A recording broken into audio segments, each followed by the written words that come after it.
Oke, Assalamualaikum warahmatullahi wabarakatuh. Masih dengan saya Eko Arianto.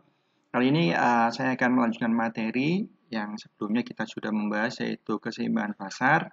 Nah, di sini keseimbangan pasar yang selanjutnya adalah dipengaruhi oleh pajak ya. Jadi mungkin kalau kita lihat di keseharian, pasti ada barang-barang atau produk-produk yang kita beli itu pasti sudah ada pajak yang sekiranya nanti disetorkan oleh pemerintah. Nah, di sini yang kita bahas ada kali ini adalah pengaruh pajak pada keseimbangan pasar. Oke, kita langsung aja. Nah, jadi pengaruh pajak pada keseimbangan pasar ini yang pertama, penjualan suatu produk biasanya dikenakan pajak oleh pemerintah. Nah, ini pasti ya untuk memasukkan pemerintah dalam melaksanakan pembangunan negara kita. Yang berikutnya adalah jika produk tersebut dikenakan pajak T per unit, ya, maka akan terjadi perubahan keseimbangan pasar. Jadi, keseimbangan pasar yang sebelumnya kita bahas itu nanti akan ada perubahan jika ada masuk pajak ini, ya. Dan atas produk tersebut, baik harga maupun jumlah keseimbangannya. Nah, jadi pengaruhnya dari pajak tadi akan mempengaruhi harga ya, ini harga dan juga jumlah keseimbangannya. Ini akan berpengaruh ya. Berikutnya, jika adanya pajak, maka mengakibatkan harga produk naik. Nah, ini harga produknya otomatis naik karena apa? Harganya ditambahi dengan pajak ya, otomatis bertambah dengan pajak tadi dan jumlah yang diminta atau ditawarkan atas barang tersebut biasanya berkurang. Nah, kita biasanya kan kalau harganya semakin mahal, biasanya orang, wah ini kok jadinya mahal gitu ya. Kadang ada orang yang akhirnya mau beli jadi tidak mau beli. Nah, karena produsen biasanya akan mengalihkan tanggung jawab pajaknya kepada konsumen. Nah ini, gaya produsen kan tidak mau rugi, maka pajak ini biasanya dibebankan kepada konsumen. Maka nanti akan terjadi keseimbangan pasar baru setelah adanya pajak ini. Ya, next. Nah, di sini ada beberapa pengertiannya. Jadi, kalau fungsi permintaan di sini adalah P sama dengan FQ, ya, F-nya kecil, maka fungsi penawaran sebelum dikenakan pajak T per unit, ini P ya, adalah P sama dengan F-nya kapital, ini, FQ.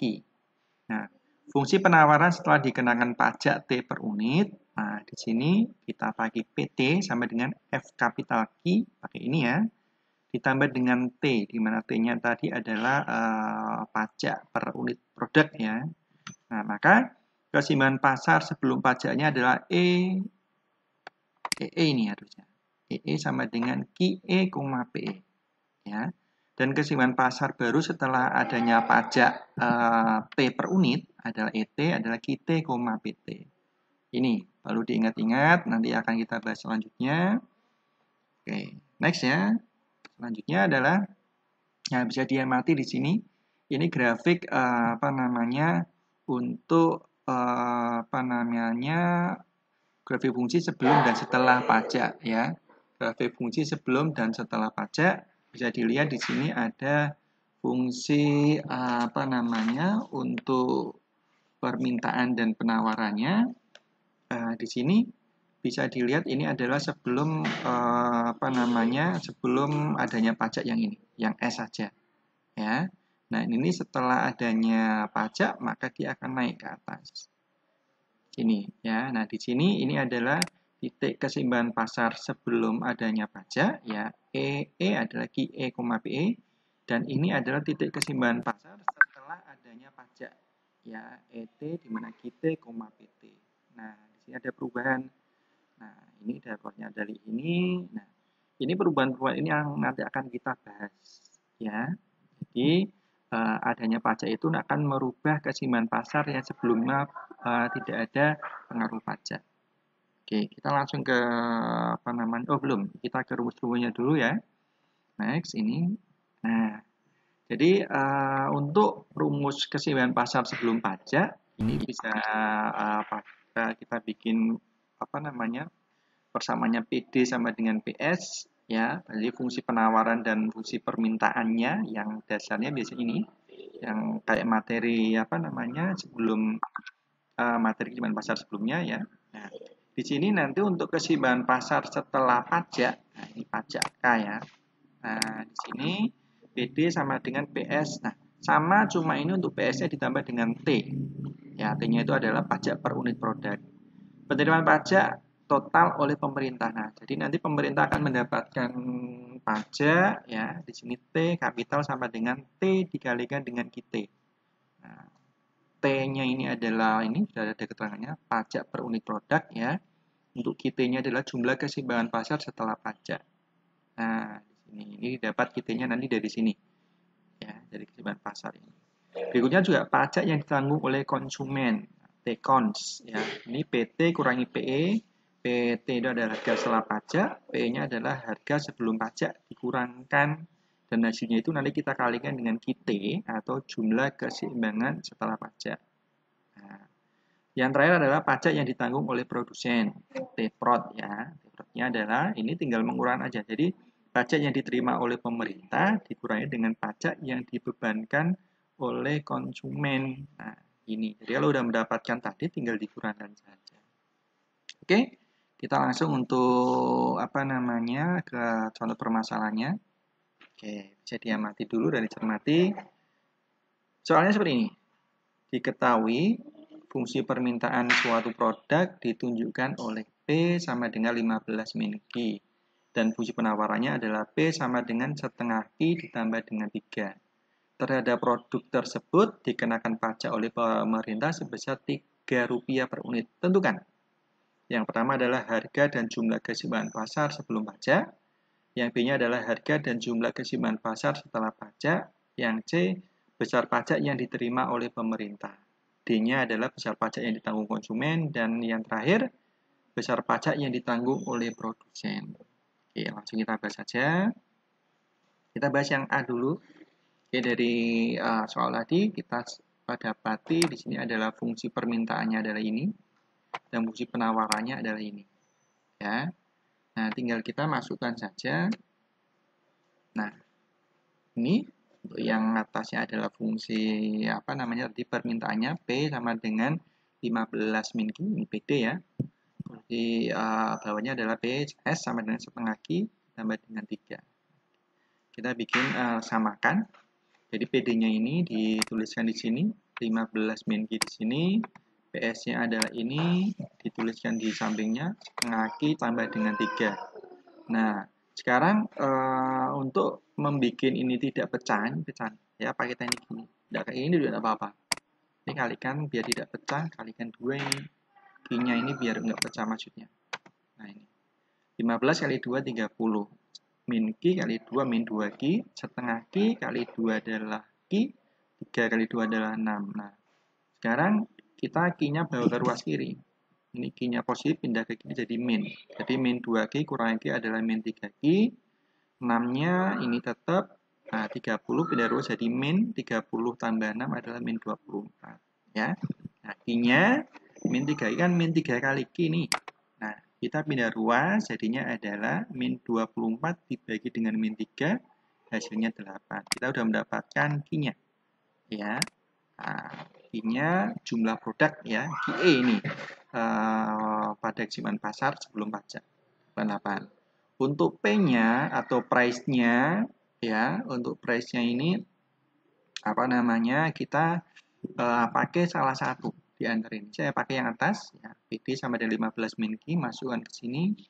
Nah, tinggal Q-nya tadi kan 8 ini. Nah, dimasukkan ke sini. Jadi 15 kurangi 8 adalah 7, jadi harganya adalah udah ketemu ini, PE-nya atau harganya adalah 7. Jadi kesimpulannya, harganya pada keseimbangan pasar sebelum pajak adalah 7, jumlah produk sebelum pajak adalah 8. Ya. Berikutnya kita ke apa namanya? Ke pertanyaan yang B. Harga dan jumlah keseimbangan pasar setelah pajak. Nah, rumusnya tadi hampir sama, tinggal PS-nya tambahkan dengan T. Nah, T-nya berapa tadi? Masih ingat? Di kesimpulan T-nya adalah 3 per unit. Ya, 3 per unit di sini. Nah, kita langsung aja. PD sama dengan PS plus T. Yang bersama seperti tadi, cuma di sini PD-nya masukkan di sini juga. Kalau tadi PS-nya ini ya. Nah, T-nya adalah 3 ini. Nah, di sini. Sehingga kita tambahkan 3 tambah 3 adalah 6, ya. Terus 15 min Q sama dengan ini sudah. Nah, ini sama ini kalikan 2 tadi. Nah, jadi jangan bingung kenapa kali 2 ini untuk memudahkan saja. Ini biar ini tidak pecah ini. Ini kalikan dengan 2, biar jadi bulat. Kalau mau langsung juga tidak apa-apa. 15 kali 2, 30. Min Q kali 2, min 2Q. Setengah Q kali 2Q. 6 kali 2 adalah 12. Q-nya bawa ke kiri semuanya. Di min 2Q dikurangi Q ya. Jadi min 3Q. Ini 12-nya. 30-nya pindah 2 jadi min 30. Jadi min 30 tambah 12 adalah min 18. Nah, Q-nya adalah min 18 dibagi min 3. Hasilnya adalah 6. Kita ya. Jadi ini jumlah produk setelah pajak. Nah, untuk P-nya atau harganya kita ambil salah satu. Saya ambil yang ini nih. Ya. Di P 15 min QT, berarti 15 kurangi dengan QT-nya 6 ini. Nah, bawa ke sini. 15 kurangi 6 adalah 9. Udah deh. Berarti kita sudah memperoleh harga setelah pajaknya atau PT-nya adalah 9, yaitu yang ini. Dan jumlah produk setelah pajak atau QT-nya adalah 6. Ini didapat dari ini. Nah, B sudah ketemu. Jadi jumlah sama harga sebelum dan setelah pajak sudah dapat. Kita yang C. Besar pajak yang diterima oleh pemerintah. Nah, rumusnya ini. T sama dengan T kali QT. T-nya adalah 3. Ya, tadi 3 rupiah per unit. QT-nya itu adalah didapat dari ini. QT-nya adalah 6. Ya, kalau T-nya kan tadi ini. T ini kan berapa tadi? 3 ya. Nah, ini. Jadi tinggal kalikan. Jadi 3 kali 6 hasilnya adalah 18. Ini pajak yang diterima oleh pemerintah per unit. Ya, ingat per unit. Berikutnya pajak yang ditanggung oleh konsumen. Ini PT min PE kali QT. Jadi harga setelah pajak kurangi harga sebelum pajak kalikan dengan jumlah setelah pajak. Nah, di sini PT-nya itu adalah, kita lihat di sini. Oh ya, PT-nya ini udah ketemu. PT-nya 9 ini ya. Nah, kalau PE-nya tadi diperoleh dari sini 7. Ya, kalau T-nya QT-nya didapat dari ini 6. Nah, langsung saja. Berarti PT-nya adalah 9 kurangi 7 kali QT-nya 6. Jadi 2 kali 6 adalah 12. Berikutnya besar pajak yang ditanggung produsen, tinggal mengurangkan antara ini, T ini dengan yang di bawah ini. Berarti T produsennya adalah T kurangi T kon, 18 kurangi 12 sama dengan 6. Sudah deh, ini sudah dapat. Ya, jadi pertanyaan yang tadi sudah dijawab semuanya. Gimana? Ada kebingungan?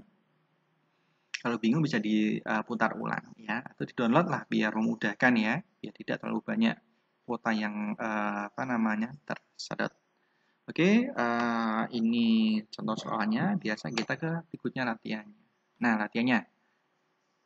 Diketahui fungsi permintaan suatu produk ditunjukkan oleh P sama dengan 4 min 2Q dan penawarannya adalah P sama dengan Q plus 2. Terhadap produk tersebut dikenakan pajak oleh pemerintah sebesar 0,5 per unit. Tentukan A. Harga dan jumlah keseimbangan pasar sebelum pajak. B-nya adalah sama tapi setelah pajak. C-nya adalah besar pajak yang diterima pemerintah. D-nya besar pajak yang ditanggung konsumen. Yang E-nya besar pajak yang ditanggung oleh produsen. Nah, jangan dicoba ya, mudah lah ini, karena saya bikin latihannya persis seperti contohnya, cuma saya ganti angkanya. Oke, selamat mencoba, semoga paham. Saya akhiri untuk materi yang ini, ya nanti kita lanjut ke yang pengaruhnya terhadap subsidi yang diberikan oleh pemerintah. Ya, ketemu lagi untuk pembelajaran berikutnya. Saya akhiri, assalamualaikum warahmatullahi wabarakatuh.